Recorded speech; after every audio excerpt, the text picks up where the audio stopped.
I don't think we would have any of this in our space if not for our wonderful sponsor, Microsoft. And they're here supporting this event and supporting the technology that's all around you.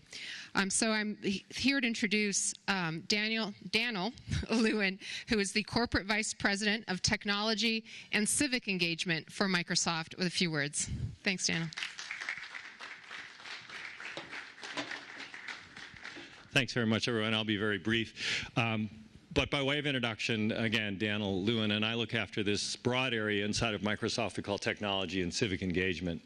I work for the president of the company, Brad Smith, and we take a very broad view of civil society and how technology is going to change things, or at least participate in the change over the course of time.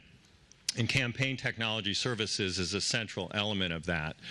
We look after a broad array of investments, again, not the least of which is working with both parties, but making sure that the technology is used in a way that augments the human capability. It's not going to remove the humans from the system, but as you know, in the modern world with high levels of cloud computing, high levels of business analytics, data and sensors everywhere in the world, there are going to be a lot of changes. And we're seeing that today in programs like this, and I think this panel is going to be a representative and illustrative example of what's happening over the course of the last 8 or 10 years.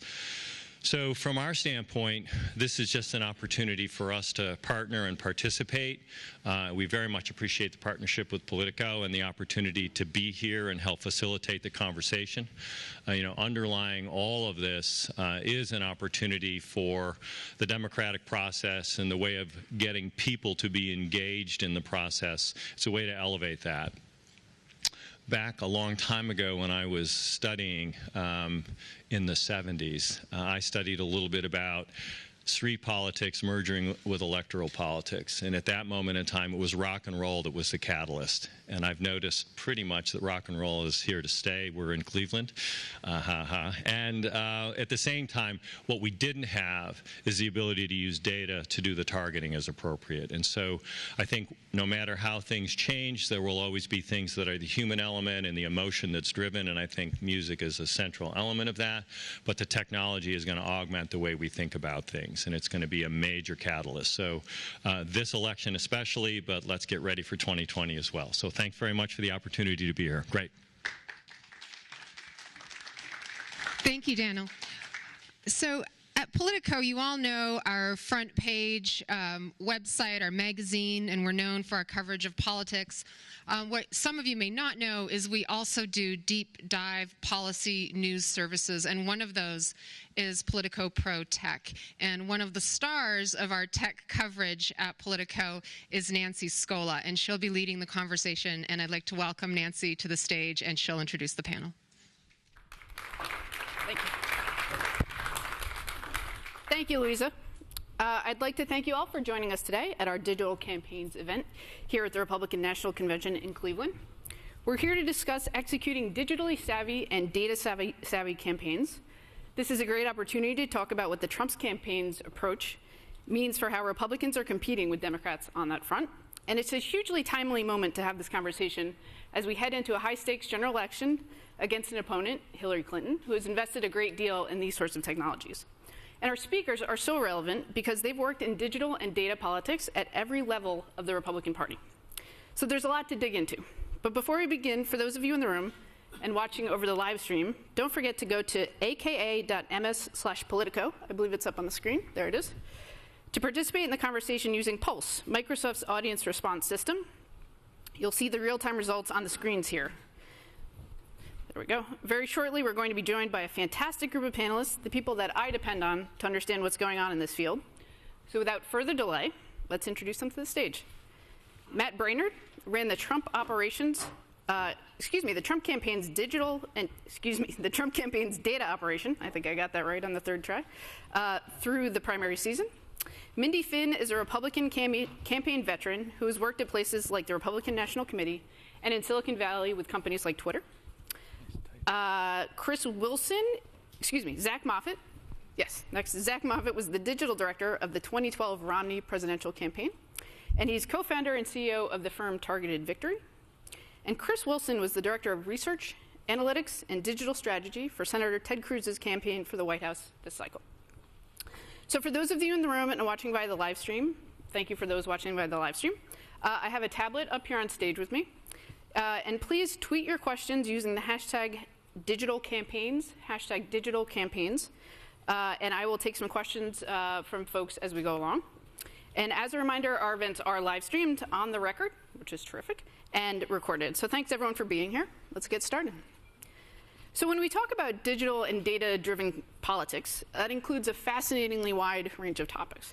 So it's everything from using data to target voters, high-tech strategies for better understanding how do voters behave, digital tools for turning voters out on election day, email fundraising, social media, streaming online video, online organizing of volunteers, hiring smart technologists for campaigns, and even the tensions between digital people and old school consultants and the fights over their budget. So we're going to get started with one of those topics, which is data.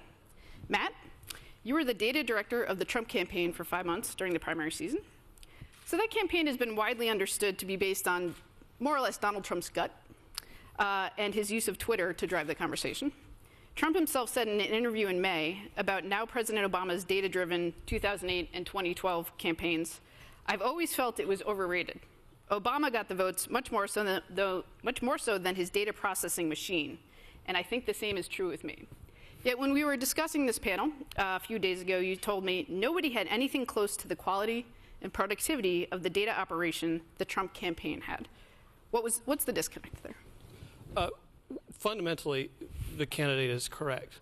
No amount of data wizardry was ever going to save John Kasich. But in terms of making this an effective campaign, avoiding a contested convention and securing the nomination, data played a fairly important role. And in a general election or in a primary state, you can kind of count on data to make, if you do it very well, apart from what the candidate is capable of, 1.5% to about 3% difference in the vote totals. And that would have been enough to turn it around for Romney. That was in many states, many key states in the primary, the difference in victory for this campaign.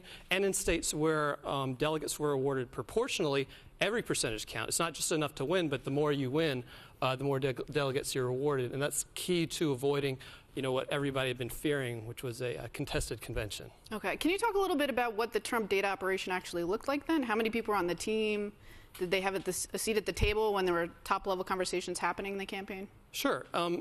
It was a very small team, very difficult in some ways to bring people in, especially early on. Not very many people gave us a chance. But that was actually something that worked to our advantage. The campaign did not do very much to publicize, in fact, denied most questions or the existence of such an operation, but this was tactical.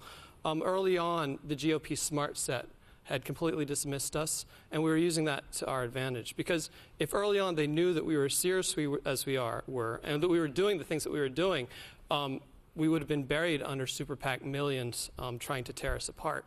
So by going with that narrative that, oh yeah, they're not doing anything serious, he doesn't have a national voter file, they're completely dismissing the fundamentals that help you win a primary election. We definitely worked that to our favor, but the truth is that we vastly outpaced every other campaign in the primary combined in terms of what we had and what we were doing with it. Okay. No one else came close. Zach Moffatt, do you buy it? I defer to Chris. Well, it's impossible to look and see what anybody else had, so I wouldn't be so presumptuous as to say that we had more or less than anyone else did, because I wasn't able to look and see what people had. I do know what we had from a data operation. I know what our team looked like, and I would put it up to what anybody else had. I'm sorry, can you talk a little bit about what your team looked like? Yeah, I was about to. From a standpoint of data science, we started out with 2 data scientists on staff. At our height, we had 7. That was internal.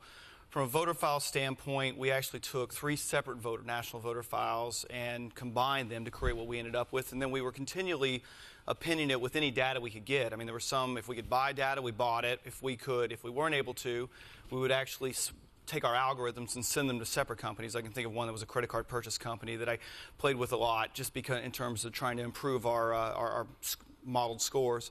But I could go deeper from a file perspective. If you look at just Iowa, for instance, we had in Iowa upwards of, At the end, somewhere around 50,000 pieces of appended online and offline third-party, second-party data for every voter. We built 167 separate modeled scores per voter, and we just kind of grew from there. It was, and that, again, is in existence, that's specific to Iowa. I can talk about what we did with it, but in terms of the overall operation itself, I felt good about it, but I wouldn't say whether it was more or less than anyone else had, because never got invited in to analyze their programs. Okay, excellent. So Mindy Finn, you have written, "I wouldn't support Trump if you paid me his net worth." You've called him a bully. You've talked a bit about how you're worried about the lessons he teaches your two young sons about leadership. You're a leader of the Never Trump movement. What role has technology played in that, and what role will technology play as that movement goes forward? Where'd you get your data? Just kidding. So it's accurate. What role will technology play? Well, I mean, I think the point that you asked earlier about Donald Trump's point where he said that data doesn't win you the election. He really talked about the art of the election. I think is absolutely right. I mean, to get wedded to think that you can have the best data in the world, but if people don't want to buy your product, it will only take you so far. It's all in the marketing. It doesn't surprise me. Obviously, it's hard to tell without looking under the hood what any campaign had. But it doesn't surprise me if someone like Donald Trump, who has marketed products, some successfully, some not successfully, the same tactics in marketing that they use in the consumer space, obviously we've learned in the political space, and we apply those to politics as well. So on the art side, I don't think that Twitter has been a really pivotal platform in this election. I actually worked at Twitter in the 2012 election. We had a singular goal, which is to make 2012 the Twitter election. We felt we were pretty successful because it started to drive the news cycle. There was no more rapid response or spin room. It was instant response. And Donald Trump has clearly understood that. He had a huge Twitter following that was very hard for any candidate to catch up coming into this election. He used Twitter as the place to plant the seed and the roots and then watch the garden flourish as it drove the news cycle for 24 hours. So to answer your question, how that applies to the Never Trump effort, it was largely a hashtag-driven movement. It was a hashtag that was planted on Twitter that was adopted very quickly and mostly organically, frankly. It wasn't a well-funded movement necessarily to start, and so there wasn't the data assets that the Cruz campaign or the Trump campaign had at their disposal. It was frankly just something that grew up online around a hashtag, as we see happen so commonly now. Okay. Zach, you've talked a little bit about how Republicans have embraced Twitter to some extent, as politicians across the spectrum have. You've talked a bit about your concern, I think it's fair to say, that the lessons that had been learned, say, through the Bush-Cheney 2004 campaigns about the importance of using technology for turnout, for voter targeting, for that sort of thing, the nuts and bolts, has been set to the side a bit in favor of using these sort of narrative-driven tools. Can you talk a little bit about that? Yeah, I think that you see kind of a divide in some of the various digital firms and the way they approach it. I think that some who are more out of the Bush-Cheney school of thought see it more as like turnout, like kind of a value maximizer or a force multiplier approach. And so you're looking at, you have firms who come in and ask what your vote goals are and how you're going to, what data sets you have. And I think there's that mindset. There's also a cottage industry of people who've come up who are really kind of more digital communicators, who are in another life probably regional people who are in the digital sphere. And so they're very, very good with some of those tools. The problem is sometimes it's like motion versus movement. And so it's a lot more tactical as it goes through. So it's about memes or winning hashtags. And I think the problem with all of this is it's not either or. But we gravitate towards the things we can comprehend and deal with and are more tangible, and they tend to be the more public things. So sometimes, as a result, we overcorrect to say, this is what we need to do on Twitter, or this is what we need to do on Facebook, or every cycle needs to have a cycle of, right? Like, this could be the Snapchat cycle. If the media had it, it'll probably be 2020 will be the Snapchat cycle, but it's almost not interesting that it could be the Facebook, because that was 2008, and it's hard for people to comprehend that, but then they lose consciousness of the fact that it's the size of the audience, it's your ability to bring data into these ecosystems, these platforms, and then to leverage that is a success. But I do think that there is kind of a break within our party of those people who are data-centric and those who are comm-centric. Okay. And I think that plays out very much through the campaigns and also the agencies that execute against those. I think you see that across the board. Okay, so the chairman of the RNC, of the Republican Party, last week was here in Cleveland at the summer meeting and said, we've invested $100 million since 2011 in improving our data operation. Mindy, you've been an advisor at the RNC twice, I think, in your career. If you were chairperson of the RNC right now, would you have made that $100 million investment? Yeah, I mean, I can't put an exact dollar figure on it, but I think it was the right investment to make. The data is critically important. I mean, some would draw the lesson, kind of based on Donald Trump's comments, that, oh, the data wasn't worth it. That said, you know, if you're talking about a close election, Matt said it well, I mean, it could be the difference between 1% and 3%.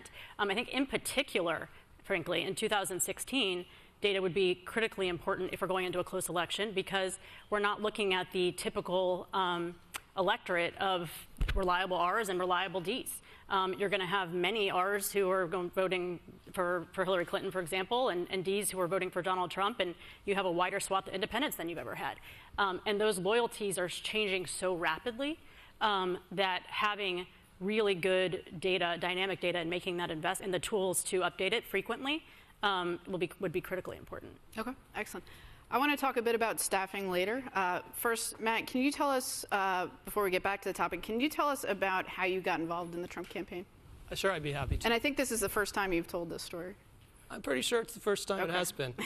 So I spent about 5 years trying to get to a grad program at Columbia University. And when I was in New York, this campaign started up, and it really sort of spoke to me. And I thought that the candidate, apart from having some fundamentals I agreed with, had the highest beta of the candidates. So what I mean by beta is that the greatest ability to reach beyond what the Republican base was, as well as the greatest ability to crater, but that beta will give them the opportunity to go beyond 50% and actually win the election. Whereas with the other candidates, they're kind of at that Mitt Romney 47% level, and plus or minus maybe a point or two isn't going to be enough. But this candidate, 47%, he has a higher swing, a potential swing as many as 10 or 15 points higher. And I decided I want to be involved because why not? I'm in New York City, got some spare time. I signed up online to be a volunteer, figured I'd go and open some mail for them because they don't know who I am. And anybody who's been on the outside who's tried to get into a campaign understand there's something called the consultant bubble. And that once a candidate has signed his consultants on, he's now in their bubble. And you can walk on water, multiply the fishes and loaves. It does not matter what you can do. You're going to have a very hard time penetrating that bubble. This is a hypothetical, or? This is a hypothetical, but with the Trump campaign, I sent their office manager got back, said, sure, send your resume. I sent it. She saw something there. She forwarded it to the national director and the campaign manager. They wanted to speak to me. I walked in. It's like an episode of The Apprentice. I told them what I was capable of. I brought in like a long list. I audited their expense reports from the FCC, showing them, you could have saved a lot of money doing it this way instead. Talked about my background and what I could do with them. Next thing I know, I was hired and given carte blanche to run a extremely wide breadth of responsibilities, everything from modeling the voters to managing the data to managing all the vendors, the technology, building the staff out, designing the direct mail pieces, managing the paid phone vendors, the email system, et cetera, just the whole scope of it. And that's really a tribute, I think, to Corey Lewandowski to be that open-minded. And for every state director, they interviewed 3 people. This is not picking your favorites or picking your buddies, as exists in many other failed campaigns. But they really were looking for the best and brightest. And I was very lucky to have that opportunity. Okay, excellent. Chris, can you talk about, I think I mentioned before, you were director of research, polling, digital strategy for Senator Cruz's campaign. That's a pretty wide breadth of responsibilities. Can you talk a little bit about how that played out and how that played out in the context of campaigns that can be somewhat territorial? I can. It was research analytics and digital strategy, but close enough. And the difference there is, I actually showed up initially just as research and analytics. And then the first, as we kicked off, and we'd done work, my firm had done work for Senator Cruz, but going back to the Senate election. But I remember showing up in March and asking where the digital operation was, and the campaign manager, Jeff Rose, like, well, I think your digital's run off of data, so why don't you handle that for now? And I thought he was kidding. And then I kind of threw a tantrum about it for a couple of weeks, said, no, we need to get somebody in here for data, and then finally figured it out for digital. And then finally figured out he was serious. I was actually going to have to figure out how to do it. And I give them credit for that because it really does. I mean, look, there's a lot of confusion, and I think a lot of people can, in terms of what data is and what digital is. They are very different, but one should drive the other. And I think to what Zach was speaking about earlier, there's a lot of digital that occurs without data behind it, and that's unfortunate because a lot of times it's a wasted dollar. Whereas if you're targeting it specifically, it is useful. And ultimately, we ended up bringing on John Thompson, digital director, who's actually here. and was able to help us expand that and grow into a solid digital strategy. But when we started on the campaign, the digital side of things and the data side of things dictated everything we did. I mean, I remember the first model, one of the first models I built out was a donor model. Now, it was a donor model because of Senator Cruz from Texas that just looked like Texans nationally.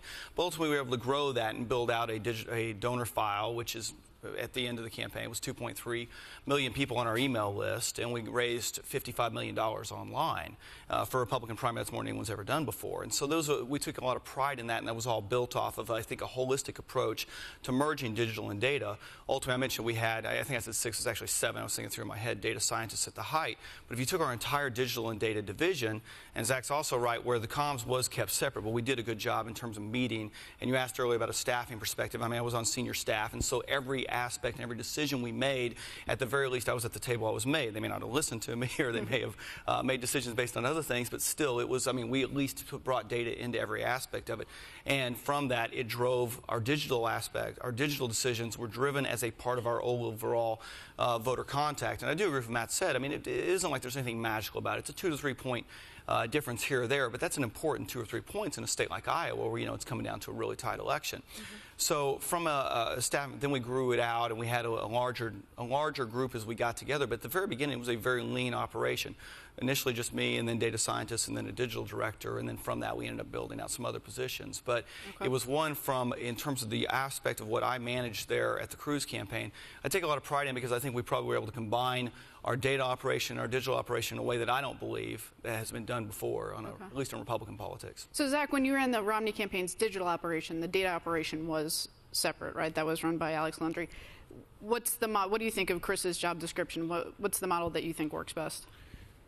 I think probably more like what the Cruz folks went with. I think without a doubt. I mean, I don't think also that if you asked Alex, it's not like we wouldn't have wanted to do that as well. I think it's like, Alex joined the team later on I think at the end of the primary. It's just the structure, and I think it's, the mindset changes as well. I think everyone gets caught up in like the specifics of it. You either have the ability to make decisions or you don't, and you're structured in a way to allow for that to occur. I mean, I think it may actually be a testament to one of the things that's overlooked about the Trump campaign is that with a flat organizational structure, they're able to make decisions quickly and move quickly, whereas a lot of other campaigns want to talk about it a lot, like they can't keep up with it as it goes through, or they just incorrectly have people reporting into the wrong type of person who is just a hindrance, and you've got this 18-month shelf life in a primary, and if someone fights you tooth and nail every step of the way, I mean, I'm still a believer that digital is going to become more like television quicker than television is going to become like digital. And so you have to understand, targeting across all screens. You're going to have to understand how to unleash the creative potential of the budget. Those are things that are overlooked because people who are getting good at digital may have a very narrow worldview of what they are, especially if they focus on the social content component of it, as opposed, and there should be experts in that without a doubt, but the question is, how do you get to someone at Chris's level where you have someone to step up who's actually overseeing a lot of it? And yes, he had a lot of parts underneath him, but I think next campaign manager will probably come from more of an analytical or digital background first, and if not, will be the deputy campaign manager who has oversight of all of this, because you have to bang those doors down. You have to be able to fight through that, because if you don't, you just have silos of really good things and really crappy things on a campaign, and it just tears the campaign apart. And I think that, we had a lot of that in 2012, but also we had to go through a highly contested primary to get ready for an incumbent who'd known for 5 years they were going to be running on that day when they came back. And it was just apples to oranges. We were probably more physically like Obama 08, who had to get through Hillary Clinton and had to make decisions on things that they wanted to do, but no one wanted to hear that in 12, right? And so, and you learn as you go through, and collectively, I think everyone's smarter and they go through it, so we make better decisions. Not every campaign. I think in 2016, some really underperformed by really running the 2004 Bush-Cheney playbook, and that's what, to their detriment. I don't know that they would have won otherwise, but as soon as they started running it, you're kind of like, okay, we don't have to worry about them. Who's that? That's not for me to discuss.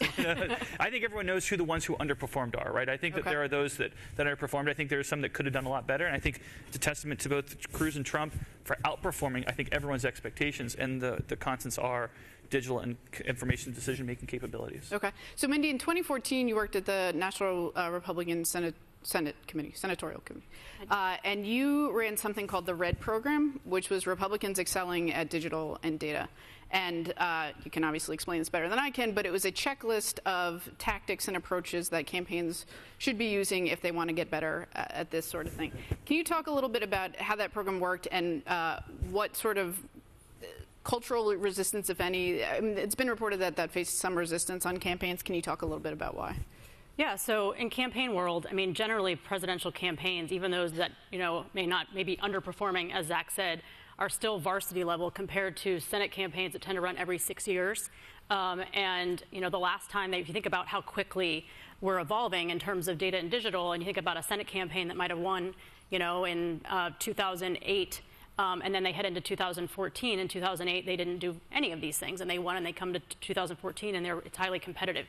And so the RED program was very simply at a simple level to provide a set of standards for all campaigns and track them and hold them accountable to those standards.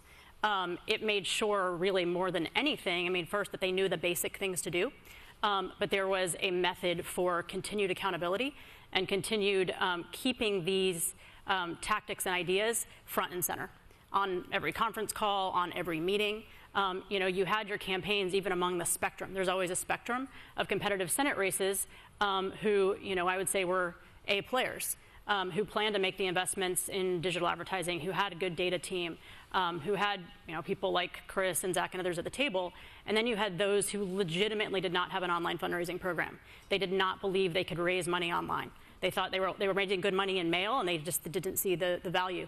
And that program was responsible for some of those campaigns making that extra $200,000, $300,000 just by putting an online fundraising program in place in the last month. And some of those campaigns won by just a few points.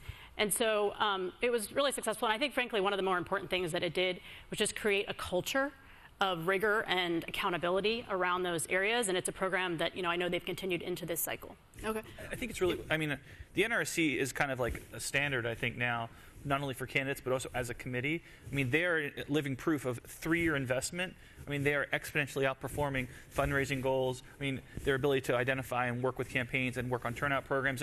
To see what it's become, we've done so many Senate races with them along the way. They are now the backbone of a lot of these campaigns, which is exactly the role of a committee. And I think it's a testament to them. They're going to, they doubled their fundraising from 2014 versus 12 in a presidential year. They're going to double it again now as they look at it. It really is commendable that now committees are hiring talent and bringing them in and then giving them 2 to 4 years to build that out, because there is kind of this reset that happens in politics, that everything kind of disbands and then you bring it back in. And I think that's a challenge, because you have to execute these plans if we want to catch up. We can't go against the DCCC and have them raise $60 million online and our committee raise a fraction of that and then lose the majority and then wonder how we're getting outraised by $50 or $60 million, because that is it will forever hold the party back. And I think that's really what both Paul Ryan and the NRCC and the NRSC is doing now. Is kind of the biggest change I've seen in the last 3 years. Okay, this is a jump ball question anyone can answer. One of the things that Democrats have on the left, when you talk about online fundraising, one of the things that has worked very well for them is something called Act Blue.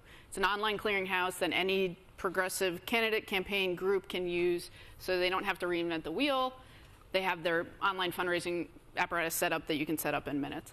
There's been various attempts for that for people to create that on the right. None of them have worked very well. What is it about that is so hard to pull off? I think that's an overrated asset of theirs. Okay. If you look at any given campaign, the percentage of their revenue that comes in through this portal, Act Blue, it's relatively small, if not insignificant. Any campaign with a reasonable, competent digital operation can get their own merchant account set up and get that integrated with their website and start pushing it. I think some of the success may come from the fact that their donor base has so far been a little bit more inclined to donate online, whereas ours has been maybe stronger in the traditional fundraising through mail methods, which is still, it's going to die, but it's got a long half-life, let's put it that way. So I basically I'd attribute to that, maybe a slight different, and we're certainly catching up in that area. I'll take the counter on that. Yeah, I could disagree more. That's all.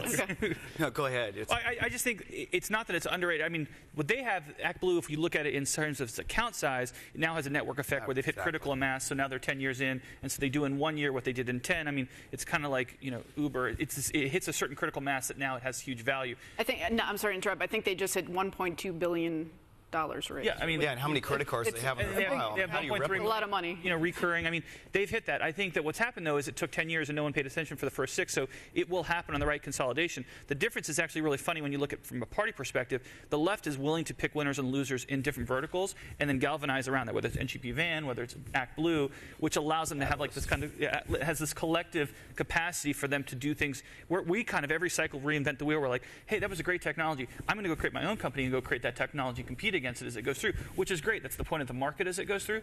But I do think that the difference between slapping something on top of a Braintree or Stripe and being able to process credit cards and then having a workflow where there's like gamification and also upsells and all the other things, I mean, it's a 20 to 30% delta swing. So yeah, on 100 million, that's $20 million. Explain that. I'm sorry. You can be that much more effective. I mean, to take a credit card is the simplest part of it. But what you want to do is then when the person does it, you say, would you like to double your donation? Would you like to get a hat with that? Would you like to enter a contest? Would you also like to give to this committee? I mean, Make these it are monthly, make it weekly. Exactly, weekly, recurring, monthly. I mean, these are all the things that are built in, and those are not off the shelf. And so I think that we do a disservice to ourselves when it is true that the payment processing is the same, but the actual execution capability, and that is where Act Blue is really powerful. On the flip side, though, Hillary doesn't use Act Blue. So it is interesting that even at the top, it's not specialized enough for a presidential potentially as it goes through. So I totally get that. But I do think it's a distinct advantage that someone can turn on and get those collective learnings that they're not, like, we shouldn't be experts. How many of the campaigns in 2016 built their own payment processing, built these other, they don't need to do that. The market has those solutions in place. They should be focusing on better campaigns or better message. Like, it's just weird that we keep recreating the same wheel from my perspective. But those same fundamentals. I'm sorry to Chris weigh in. Well, I don't really have much to add. I think just the fact that the credit card, well, I'll get to take it as an example for us. We built up to where we were raising right under $2 million per month in reoccurring donations. We were raising, I forget at the end, like $35,000 per week in reoccurring donations. To be able to get to that and build it up over time, it took us 9 months before we got to that level, whereas with an Act Blue, we could have hit it day one, added our people into that, had their credit cards and be able to pull them into it. That may not have been as quick as you see on the Democrat side from an adoption issue that Matt speaks to, but I think we would have achieved it far more quickly with an Act Blue platform from the outset than it took us to achieve ultimately. Okay. Yeah, but those fundamentals, those toolbox that Act Blue gives you, those in 2016, that's really first grade level stuff that any competent campaign should be able to deploy on their own very quickly, either through a third party or through some in-house operation. What I see lost by Act Blue is I see a margin of money being lost in the transaction process by using Act Blue, that when you're raising millions of dollars online, that would be better served going into your pocket rather than being siphoned off to an Act Blue through transaction costs or something, the various other things that sort of detract, because it's not just pros that they bring to the table, it's also a couple of cons. I think it's very easy to overcome those pros just by having fundamentally a competent campaign operation. And yeah, maybe 6 years ago or 10 years ago, that was out of reach of many campaigns, but there's really no excuse for it now. And I think the committees, the RNC, others are basically making the tools and training available from the bottom up so that it's not that hard. And it's still going to come down to that person, that donor, taking the initiative to give a donation, and how easy and how quickly can they do that. And Act Blue basically is going to fade as that value add continues to shrink. Okay. Just a reminder to tweet your questions with the hashtag digital campaigns for those of you here, those of you watching the live stream. One of the questions that leads into, it seems, is to back into it. The Obama campaign spent $1 billion, I think, basically 2 times around. There was a lot of technology they built in-house. That funded a lot of companies, third-party companies, to build new tools on the outside. Companies spun off from both campaigns, and they're doing pretty well, both still doing politics and doing corporate work. So on the left, you do see this digital ecosystem that has developed. Is it fair to say that isn't as robust on the right? And then the question would be, and I'm going to kick it to you, Mindy, first, is the Trump campaign, whether or not it's investing a great deal in digital and data, what does it do to the flourishing of that ecosystem? I think it's true to an extent, but winning in the White House opens the door to many business opportunities that are really hard for those who lose to access. And it's always the joke that as soon as Obama won, might have been at a small margin, it's really easy to look at everything they did and say they did everything right. The Romney campaign did everything wrong, and that's just absolutely not the case. But yet they're going to access many more corporate opportunities and be able to allow their businesses to flourish based on those corporate opportunities as well as their political work in a way that, they've done really well, but you're not going to be able to do it at the same level. So I think that dramatically changes if you win the White House. That said, to your second part of your question, you have to be investing in that ecosystem during the cycle. This is where, whether Republicans win or lose this time, there may be some benefit, frankly, to having 17 candidates, a 17-candidate field. Some that may have underperformed, but some, like Chris is talking about, that put a lot of investment, did testing and learning, and had a professional operation that then they were able to build a company on, and that will take into future cycles. Similarly, the investments that places like the RGA, Republican Governors Association, the NRSC, the NRCC, and others, who have really professionalized this area of their campaigns, I think that will help really feed the ecosystem as well. But it's hard to match winning the White House, and not only winning the White House, but having the narrative come out that the reason that you won is because you were superior at analytics. Okay. Excellent. Yeah, I think on the digital side, there's a difference too, because there are a lot of firms on the Republican side that do digital. Now, I would argue there are some that do it really well and some that just kind of claim to do it or outsource it. And I'll just give credit where credit's due here. I'd give Target Victory in that level in terms of a firm that does digital really well, and in disclosure, they did ours on the Cruz campaign. The difference is that I saw come out of 8 and 12 for the Obama campaign was the analytics firms that formed out of it. Because really on our side, I mean, if you counting my firm and a couple others, there's really only 4, maybe 5 true analytics firms on the Republican side, whereas there's about 16 or 17. There's some acquisitions going on the Democratic side. And what that does, it doesn't mean that between us and some of the other firms that are there that we can't service everyone. We probably could, but it makes it less likely that it gets included in an overall campaign structure, or even at the worst, done as an afterthought, so it's not included in a campaign. And I think that's the challenge we have had on the Republican side, is the adaptation of data. We go higher digital because now it's required, and as it should be, but maybe we don't spend as much on it. There's, speaking of campaign, it's been reported some campaigns spent less than 3% of their overall budget on digital. I can tell you on Cruz, it was over 20, and sometimes as much as 30% of our overall voter contact budget was on digital, which I think is a far more effective manner of targeting. And so, but we did all that based on the use of data. And if you're just going out and spending digital for the sake of spending it without targeting it, well, then it's just like buying TV. What's the point of the targeting aspect of it? And that's where I think, have fallen behind, although hopefully with 17 campaigns, as painful it may have been to live through, maybe that allows us to catch up some, because we do have people like Matt and me coming off of a campaign with an experience of having run a data operation that hopefully we can now take out and see that grow in a Republican ecosystem. Matt, are you seeing more demand for your services having come off the campaign? Somewhat, yeah. I've been mostly pretty quiet, so what I was responsible for and what we accomplished has not really been widely mentioned, but yeah. I've gotten some traction, yeah, definitely. Okay. Excellent. Can you let's shift a little bit and talk about, I'm sorry, I cut you off, sir. That's okay. Okay. Talk a little bit about tactics. What's the neatest thing that you did? Actually, I have a specific question for you, Matt. Sure. We talked a little bit about what you were seeing in the data that convinced you that Donald Trump was going to be the nominee, essentially, very early on. Can you talk a little bit about how you talked about identifying Trump voters and finding them wherever they were across the country? Early in the campaign, I met with almost all the state directors, and I had a meeting with one, and he was talking about how we need to get the data together so he can start doing mail to 4 of 4 voters. Explain that. 4 of 4 voters, which means people who voted in 4 of the last 4 primaries. Very fundamental stuff, kind of basic thing we've been doing for most of the modern era. And this made no sense to me. We have a candidate who commands the media, has probably racked up $1 billion in earned media, getting his message out. A dominating superiority on Facebook and Twitter. Everybody knows what his policy issues are. He has articulated them very clearly, and whether you agree with them or not, everybody can mention what his policy issues were. Can anybody tell me what any of Kasich's policy positions were? I have no idea. Everybody knew his slogan. Everybody knew his slogan. I don't know what Jeb Bush's slogan was. What was it? Please clap. So we had complete ability to persuade and communicate through social media, television, radio, Drudge.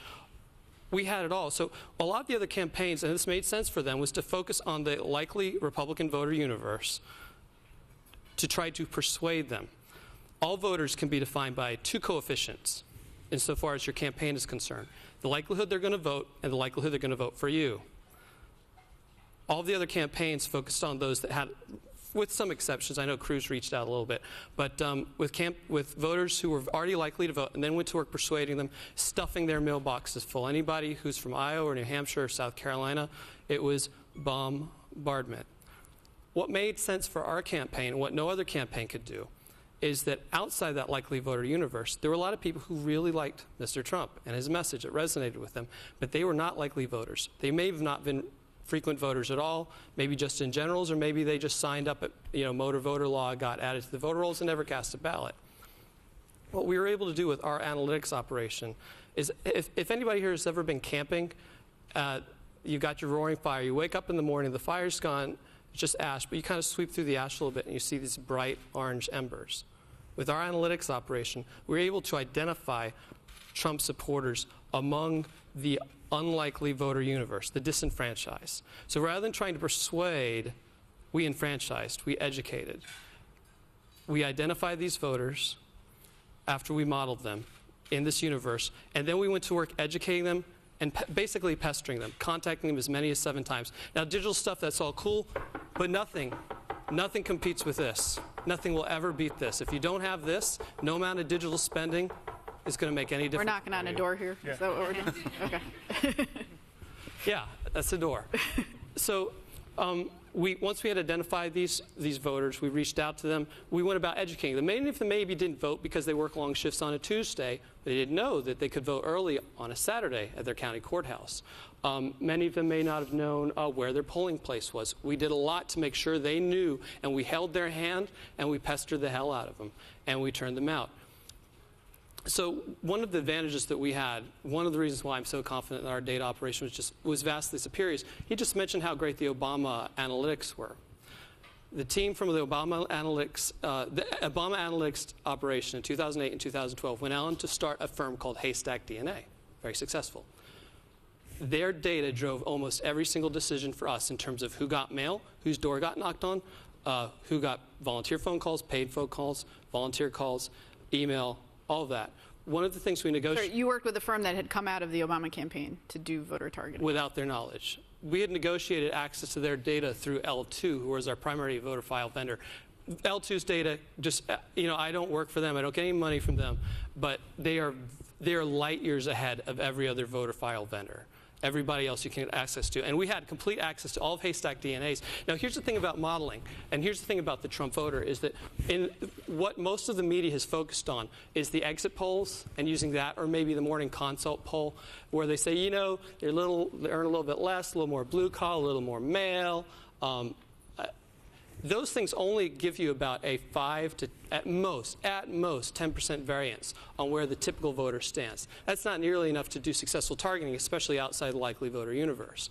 Using Haystack DNA, though, I could look at somebody and say, I have 80% certainty that that guy's going to be a Trump supporter because of the level of basically psychological knowledge we were able to have on basically the entire voter universe, and that came straight out of Haystack DNA. And that drove so many of our decisions, practically all of our decisions, in terms of our strategy. We did not pay much attention to the likely voter universe. We put I had written a memo, and the leadership signed off on it, and this is the plan we executed in every single state outside of Iowa. 100% of this campaign's effort was put on unlikely voters, people who had been disenfranchised, and it's a vicious cycle. Because here's what happens. If you vote, you start getting voter communication. And so you vote. So you get voter communication. You get the door knocks, the phone calls, etc. If you don't vote, you don't get that voter communication. So you don't vote. So you don't get that voter communication. It's a vicious cycle. And we broke that. And that's why you had higher turnout, record turnout levels. Part of the reason, the candidate's magnetism did a lot of the work. He made our job very easy. But our operation was every campaign in every state. All we did was go out and find these people who had been disenfranchised, who we identified, who we modeled as Trump supporters, said, you've got to vote. This is how you do it. And we pestered them into the ballot. So they're likely Trump voters because they have not voted in the past. What are the other in brief fashion? What are the characteristics? They're not Trump voters because they haven't voted. We had plenty of voters in the likely universe too. That's just where we put our effort. What they did have in common was, and we were able to discern this, we did some modeling, especially in the early states. We did a lot of survey research to determine this. I'm not going to go into very exquisite details, but these are what I think Pat Buchanan would have referred to as conservatives at the heart. These are people who understand we're living in a Putin era. They don't believe that you win the war with ISIS using hashtags. They don't think the solution to cops being murdered by BLM is for the cops to be better listeners. Well, what is it in the data that indicates that someone who feels like we put haystack DNA we were able to build a psychological profile using haystack DNA. They've got an incredibly rich universe of data on, not on basic demographics like did you go to college or not or that kind of thing, but much, because that does not give us the yield we need. They have deep psychological profiles that we are able to harness. One characteristic that overlaps consistently with a likely Trump voter. So in the past, we used to talk about people that subscribe to guns and ammo or... Guns and ammo is a pretty good indicator. Okay. But these are people who are Duck Dynasty, is that? They're rich in the wisdom of the Old Testament, is how I put it. Let me put it this way: when they say,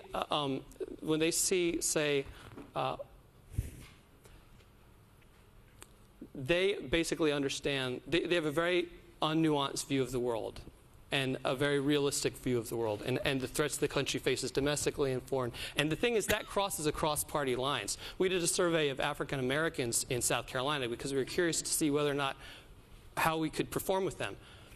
Our candidate got more support from the African American community than all the other candidates combined. Now, if he had done that in the actual primary, among the likely primary voters, it would have been over in South Carolina. Okay. So this has a broad crossover appeal, and this is a worldview. This is not a simple demographic, and this is a worldview that crosses deep into the Hispanic. You see him leading among Hispanics compared to, say, Juan McCain and Mitt Romney. He's dominating, and this is a message that attracts... Juan McCain? A little joke. Okay. But because the message is that, immigrants hate this guy because he's ready to build a wall. Yeah. There's a message that they understand that communicates to them. One of the things I did was... I'm sorry, you need to move on, but... We'll get back to that. That's great, though. Chris, talk a little bit about how you found Cruz voters, and if your answer includes the words fireworks, that would be terrific. Well, that gets specific down to what we did in Iowa. In Iowa, we started, I mentioned some of this a little bit ago, but we started out, we did a phone call with activists, whether they were Cruz supporters or not. And I wanted to, I started out with the theory that most of the candidates, 17 of them, are going to be pretty similar on issues. They want to repeal Obamacare. They're against Common Core for the most part, for life, traditional marriage, things like that. But I wanted to find some areas that they might be different, specific down to the states. And we did this in every state. And Iowa was the most vast because obviously we put the most amount of resources in initially, and it was important for us to win. So we started with 77 specific issues that we tested. And we tested those online, and we're running out of time, so I won't get into how of it. But from that, we drilled down to 5 local, 5 national. We overlaid it with personality types, and that's how we ended up building out the first initial models for targeting. And that allowed us to address people like, say, for instance, on Second Amendment, we might address people care about Second Amendment for different reasons. You may have a female who cares about it because she wants to own a gun to stop crime. If you send her a mail piece or a digital ad with a picture of a grandfather and a son with orange vests out in the field, that's not going to appeal directly. Convert is the same true as the opposite. So that was the way in which we built out. And the issue you get to is fireworks. Interestingly enough, it's illegal to sell fireworks in Iowa. Okay. And we found that was a very important issue, a motivational issue for not a lot, but somewhere in the range of 3,000 voters. And I can promise you, every single one of those voters knew exactly where Ted Cruz was. Now, let me be clear, he never took a position on fireworks, but we used it as a representation of big government intervention. Okay. And so from those, we made sure that all of them knew where Ted Cruz was on big government. So you were finding the local issue that overlapped with the senators' positions sort of on ideology, freedom, and exactly. Okay. You asked about what we're most proud of, and I'll mention this because I do take a lot of pride in. We built out an app, and Zach mentioned earlier the gamification of campaign activities, and Matt's right in terms of nothing works better than knocking on a door. And our app gave points and allowed you to achieve new levels for taking a campaign activity, something as simple as retweeting or sharing something that the senator tweeted or post on Facebook. But what it also did, it asked you to share your contacts with us. We didn't capture those contacts. What we did is we matched it against our scored file. And we could find, say, hypothetically, if you shared your contacts, we could say, hey, here are 20 of your friends that live in Iowa that we have modeled out as potential Cruz supporters. Please contact them and tell them why you're supporting Senator Cruz. And we were able to track that, and that's what over the course we had 97,000 people download that app. Over the course of the campaign, we were able to track over 6 million contacts that were made specifically with a potential Cruz supporter from in either telephone, I think it was just all telephone, and then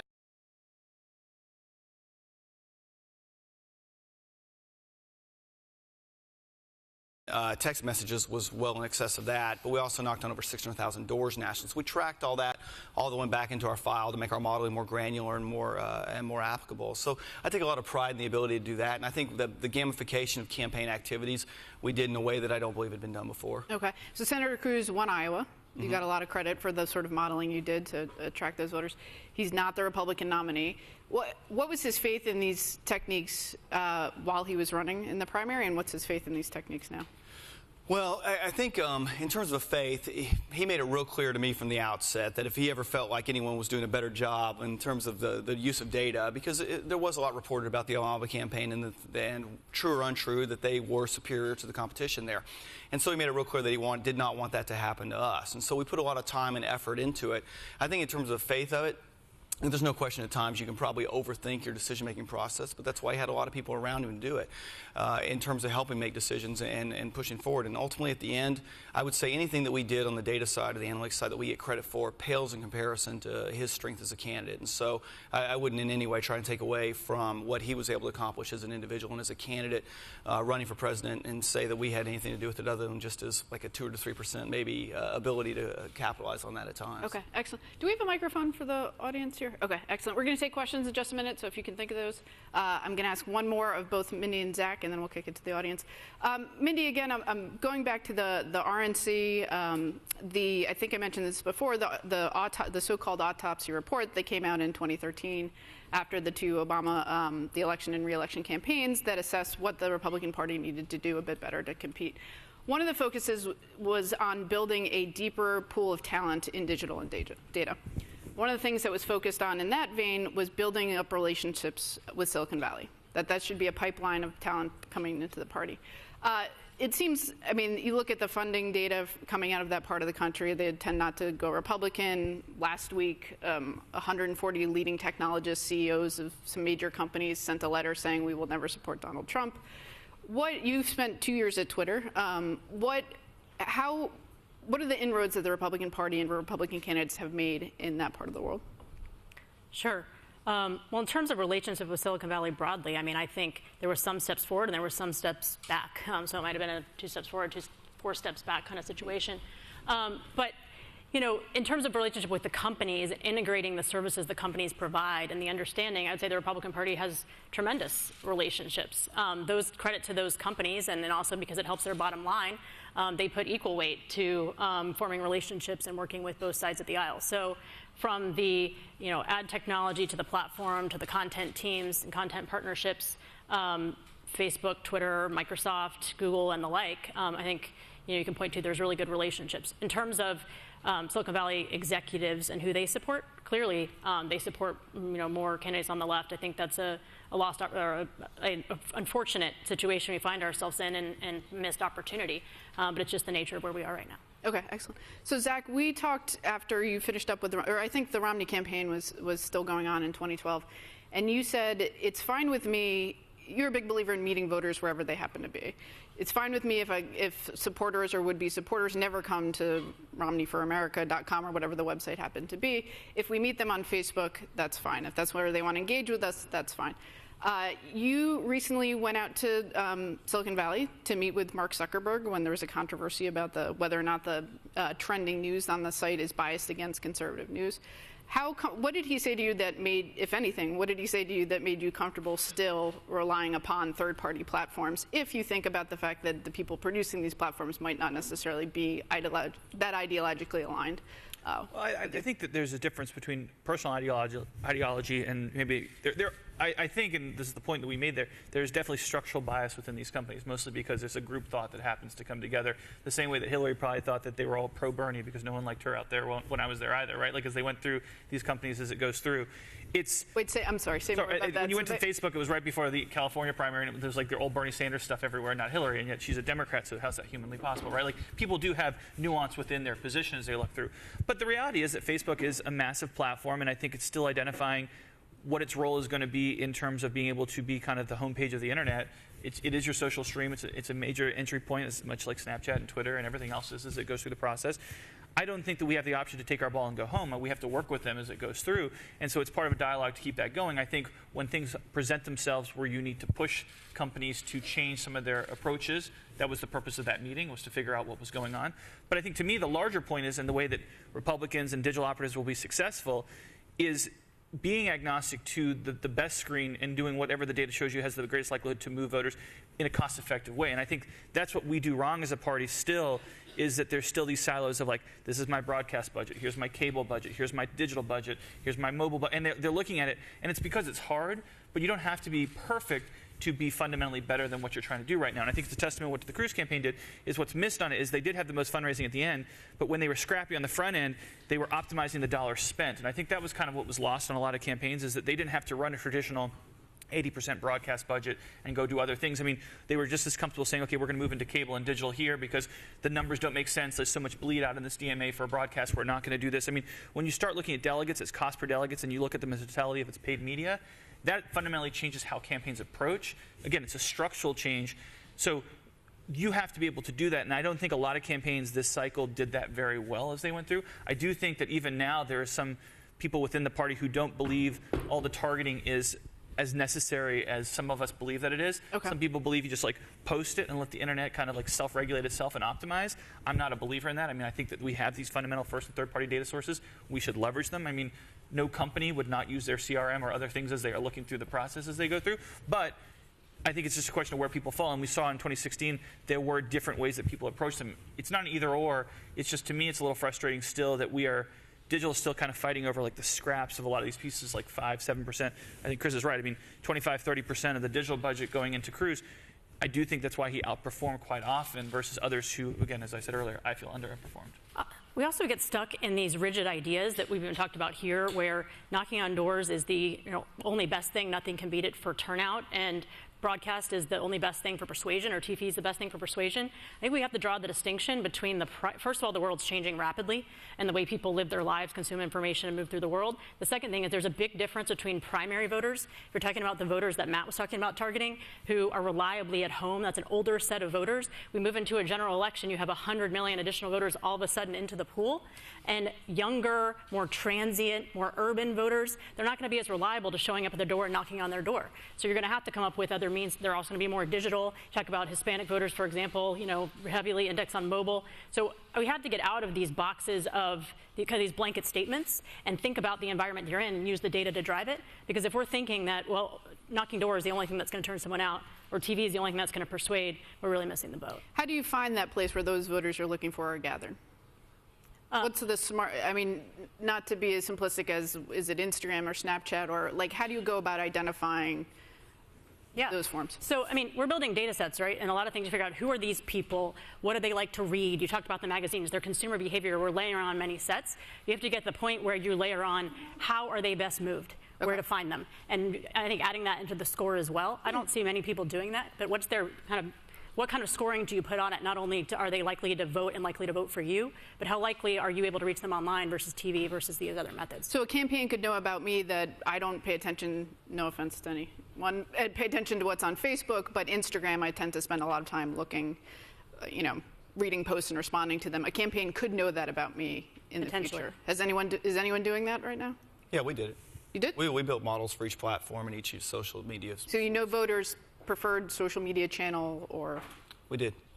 That's fun. Those that we could match up against. I mean, some of them were not available. I'll give you an example. Pandora's now moved. They matched their platform up against the voter file just in May, and their representative called me and said, "Oh, we got to match against the voter file." I said, "I wish you'd done it a few months earlier." You've got to have a voter file application there, or be able to append it somehow. But yeah, we absolutely did that. Okay.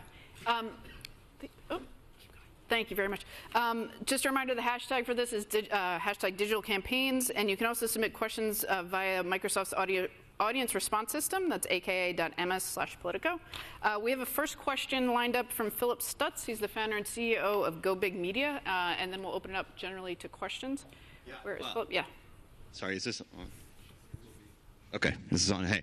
So, no, first of all, I just want to pay homage because we're a startup in this business, and really Mindy and Zach are like digital budgets 10 years ago were like 0.5%, and they were fighting for that. So like we've been able to start our company more or less because of the kind of path they paved, and now with what Chris has done is sort of merging the data into there. If you're looking at these budgets, they're right. They're more integrated than ever before.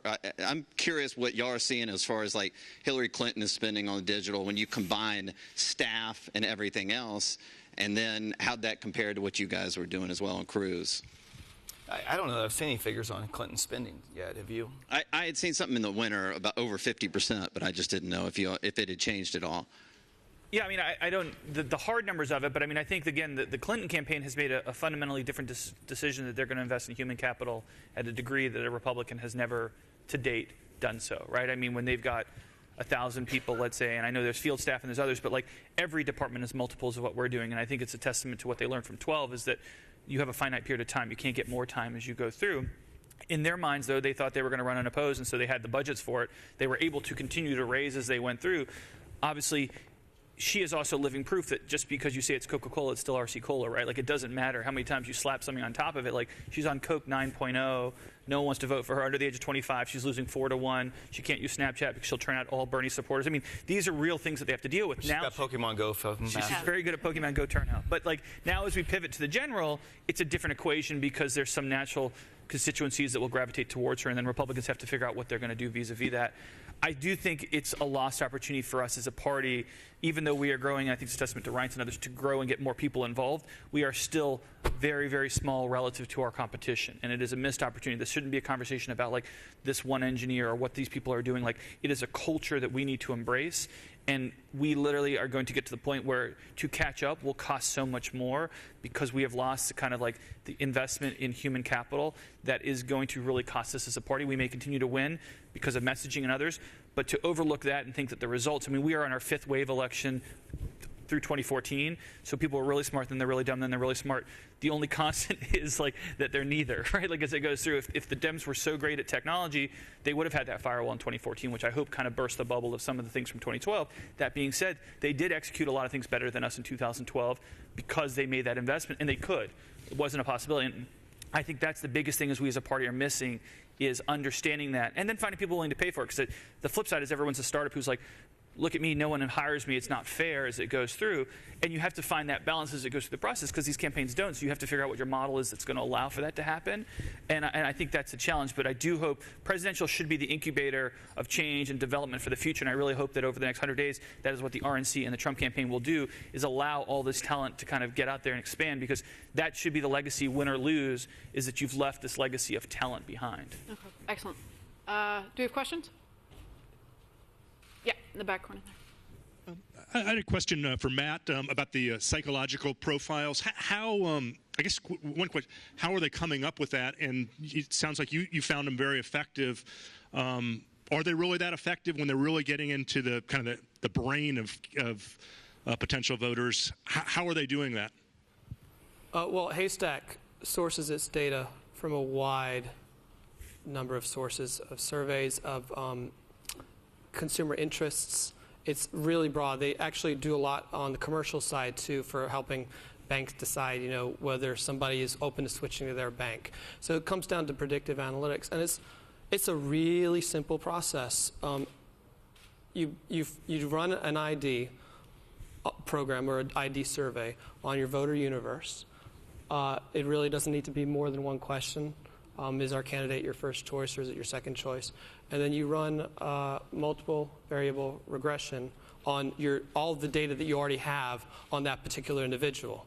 And from that, you're able to see these really nice profiles of people with characteristics, they call it micro-targeting or whatever these days, that are enthusiastic for your candidate and fit that profile. And then you go find that profile out in the larger voter universe. And in our case, again, we didn't do any persuasion because no amount of Facebook or Twitter posts are going to do a better job than our candidate being on the news 24/7. I mean, the fundamental question the campaign had to ask is, do we need a campaign? If he can just dial into the Sunday morning shows and do his rallies and win that way, what more can we do in terms of voter persuasion of the likely voter universe?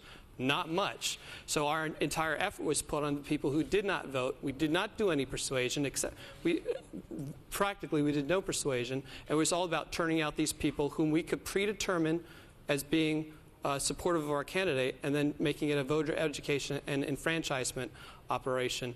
So it gets upsold as being really sophisticated or complex, and that's kind of consultant speak, but it's some basic statistics and common sense and having a good base data set. And we had the RNC's data, we had L2s, we had haystacks. All together, we were able to make an incredibly robust profile, whereas I could take somebody literally and just look at them and say, that guy who's not voted in a primary before ever in his life, I'm 80% sure he's going to support our candidate. So then we just proceeded to pester him into the voting booth.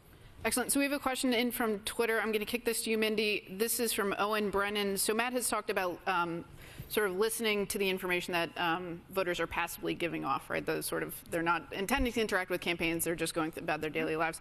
How do campaigns use technology to listen to voters? Does that make sense? Sort of in sort of more active ways of people are actually expressing their sort of political opinions. We hear a lot about campaigns using this to target voters, but how are they actually taking in information from voters? Yeah, well, I mean, there's a whole industry in kind of social media listening that a lot of campaigns are investing in. I mean, it isn't, some of it I think is effective and some of it isn't. The question is, what actionable insights can you draw? The reality is, and at Twitter, I mean, there's the Twitter fire hose where there's a treasure trove of data and in understanding what people care about just based on what they're talking about and what they're reacting, what's in their bios and their profiles, that can be layered into, all the data for targeting. So there's that component, but also in kind of the listening products, you're able to see what things are people most interested in and map that across the entire election. So there are times that, even going back to as far as 2008, but certainly today in 2016 with platforms like Twitter, you could see based on search engine, based on spikes of what people are searching for, whether or not someone might be doing better heading into a primary. It was harder in kind of a 17-person field, other than the fact that Donald Trump searches were always, exponentially many times over everybody else's. But, even going back to kind of 2008, 2012, you could it nearly mapped who won each primary, Iowa, New Hampshire, South Carolina, based on the volume of searches. So that's one example. The second thing is, just kind of on a regular basis, there's some interesting work being done. I know Chris does this work with using traditional polling and real-time social analytics. To not only, doing any kind of survey, focus group or a survey are clearly ways to listen to voters and understand what they're concerned about, but to understand on a regular basis, but so much they're reacting to through the news, social media provides a lot of those insights. Okay, excellent. We have one more question. Chris, I'm going to kick this to you from Adrian Royer coming in online. How do we capture, share, and learn from data gathered by 17 different campaigns? That's a great question. Initially, because of sort of the history of building predictive models, we started building them from a binary function. And we did that. Believe it or not, I tried to do that with a 17-person field. I guess it was 16 at the time. And I went in and tested those models, and believe it, the very first, I actually live in Oklahoma City, and the first closed primary state happened to be the state of Oklahoma. So we went and tested our models there because we wanted to, it's a fairly simplistic environment. We ended up running a lot of tests there. It kind of became my digital petri dish. But what I found was they were bad. They just didn't work. And so what I ended up doing is moving to what I call the consideration model, which is likelihood to consider a candidate rather than likelihood to vote for a candidate. And one of the reasons for that is because at that point, out of the 16 that were in the race, we were probably like 15th. It was just Senator Cruz had not started to grow yet at that point, and so it allowed me to sort of measure where we were versus the others, and that's the way we did it. And that allowed us to, even though we didn't test all 16 or 15, whatever it was, as we got close throughout the process, all those candidates, but I could build very quickly a consideration score on Senator Cruz, a consideration score on Donald Trump, consideration score on Marco Rubio or Jeb Bush, and then from that we created something called Orlog models, which were those who were only making a decision between two specific candidates. So, like, for instance, those who were only considering Ted Cruz and Marco Rubio, but not Donald Trump. That way we knew if there was a contrast drawn that we weren't drawing it, pushing them to someone else. And that's the way that we were ultimately able to do it. And I think it worked well for us in the states that we had time to do it. One of the things you can never really really experience, and Zach told me about this going into it until you live through it, is the onslaught of the primaries as they come through, because you think you're prepared and then they just start coming. And it's to be able to utilize the data in the way that we did in Iowa, or the way that we did when we had time in Wisconsin and the other states as they were coming was problematic. And so even though we had those models built out in a way, that became a challenge, because you take a state like Arizona, where Senator Rubio had actually already dropped out, but he'd already, I think it was 40% of the vote had been cast at that point. So how do you build models for that? You calculate who's already voted. Things like that became a real challenge from a standpoint of utilizing data in the way that I would have liked to, and it just wasn't possible. There has been this push on the Democratic side in particular, and we had this discussion, some of my colleagues at Politico reported about this, between the Sanders and Clinton campaign, once Senator Sanders eventually decided he wasn't going to win the nomination, about what data they were sharing with the Democratic Party, with the Clinton campaign. How is that working on the Republican side of data? You've collected a great deal of data and insight into the American people. Are you sharing that amongst yourselves? You got everybody that signed the RNC data sharing agreement was required to, and many of them, I know Cruz's campaign was using the I360 app or any of the approved apps for that. It immediately was shared back to the RNC. And what's also interesting is that the moment the candidate dropped out, that data became available to all of the remaining campaigns, which is one reason why we wanted to have access to that. So they were partially required, since I think almost all of them signed the RNC data agreement, to share back what they had collected. And actually, that's not our data. We're right now working with Data Trust and the RNC, going through the process, making sure that we turn over what we think is applicable to that. But the agreement, in the way it worked out, is just, I think everybody from the Bush campaign, the Rubio campaign, we've had internal discussions, are being as cooperative as we can to make sure that it's utilized in the way as possible. Some of those scores are a little bit, or ones that we probably would want to keep to ourselves too. Okay. Do we have one more question from the audience? Okay, I'm going to go down the line, if we could do sort of a rapid fire on this. If we don't have a full picture of what the Trump campaign is doing on digital and data, you never truly do about a campaign, as much as I would. It hurts reporters' hearts not to have insight into these things. But given what we know about how the Trump campaign is using digital and data, is he on a trajectory? Can you win the White House in 2016 using the tools in the way that he is? There had been this sense after the Obama campaign, you could never become president of the United States again unless you mastered the art of data and digital. So, I'm just looking forward to Hillary's concession speech. I'm just imagining the end of The Wizard of Oz when they throw the bucket of water. So we've got it. Mindy? I don't think data is going to be to blame or credit whether he wins or loses. Yeah, I think that there's a very real possibility for him to win. Okay. Yeah, I agree. There's a possibility to win. I mean, there's always the possibility to win, but I don't believe that data is making the difference here. There was a figure thrown out later. I think you said there was several $100 million in free media. It was Media Quant did a study on it. It's $2.8 billion in free media up through the primary process, and that's something you can never fully understand until you live through it. And although I think that's started to even out a little bit now, that's become a two-person race. I mean, that's more important than probably anything else that happened leading up at least until May 3rd. And I think it remains important moving forward. Okay. Well, I would add one small thing to that, and the data may be determinative, or could be, is that in all these states, many of them this is an offensive year for Republicans, because we've got to fortify North Carolina, but unless Hillary swings 6 points in, at which point we can all go fishing, this is all about us taking states that we did not win last time or the time before. And all those states, it's a matter of a couple 100,000 votes. But in every single one of those states, there are millions of unregistered adults. And among them is the margin for us to either win or for them to win. And it really is going to come down to spending money to go after that, and the competence and the analytic knowledge to go and execute a plan that will take advantage of that. So it's very winnable. The pieces are all in play for this. I think he needs more, 64 more electoral votes than Romney had. So that's, if you add Ohio, Pennsylvania, and Iowa, it's 40-something. So you need a state beyond those three. And that's what it's really New Hampshire and half of Maine. That gets you to exactly how many we need. How would you target half a Maine, Chris, with your... That's a good question. I'm not sure. We can work on that later. I have to think on that one. Okay. Thank you all. This has been a terrific, full conversation. I really appreciate it. It seems like there has been a lot of progress made in the last couple of years on the sort of Republican conservative side with digital and data. It seems like there's a lot of opportunity left for folks like you all to sort of figure out smart ways of using this stuff. So I really appreciate you. For those of you in the room, thank you so much for coming. For those of you who have visited us via live stream, thank you all too. Thank you, Chris, Zach, Mindy, Matt. Thank you so much for a great conversation. And thank you to Microsoft, our sponsor, for making this event possible.